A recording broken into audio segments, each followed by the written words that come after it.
l'acqua è vita e per questo motivo io spero che si dia vita anche a livello nazionale a un piano Marshall per l'acqua, quindi per gli invasi e per tutto quello che è anche la tutela di questa risorsa idrica che molto spesso viene sprecata. Si rivolge al governo il presidente del Veneto Luca Zaia invocando di fronte all'emergenza siccità un piano Marshall. Sebbene si alternino anni molto piovosi ad anni al contrario siccitosi, dice occorre riflettere sull'uso e la gestione dell'acqua attuando tutte le iniziative possibili. E ad esempio pulire tutti gli invasi alpini che ormai sono pieni di detriti per il 40, 50, 60%, quindi diminuisce del 50-60% la capacità di invaso delle acque, sono i nostri serbatoi. E dall'altro approfittare di tutta quella rete di cave che magari ci sono al territorio per fare in modo che questa rete diventi poi una rete anche questa di riserva idrica che è utile ai territori. Noi con le nostre forze economiche quello che possiamo fare l'abbiamo sempre fatto.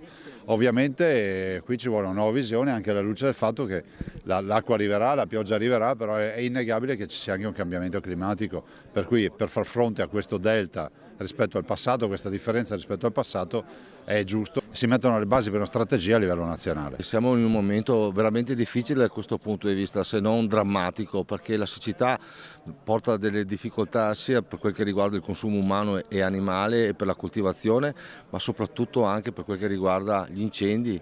L'incendio che ha interessato il Monfenera nel nostro territorio, però come potete vedere anche nelle grave del Piave è pericoloso qualsiasi tipo di accensione di fuochi e quant'altro. La regione in queste ore ha però revocato lo stato di grave pericolosità per gli incendi boschivi dichiarato 2 settimane fa, spingendo i primi cittadini, come ha già fatto proprio Pederobba, a dotarsi di ordinanze proprie per vietare l'accensione di fuochi all'aperto nel territorio. Questo è un grossissimo problema, certamente non si risolve dalla sera alla mattina, ma con una serie di azioni che devono proseguire. A Valdobbiadene abbiamo sottoscritto circa un mese fa un protocollo d'intesa, un impegno a sviluppare progetti con dei fondi che possono essere anche disponibili per realizzare dei micro invasi, piccolissimi invasi di acqua piovana che possa essere utile per l'agricoltura. È indubbio che tutti dovremo fare delle ordinanze, ci aspettiamo naturalmente che dalle autorità maggiori ci venga detto qualcosa.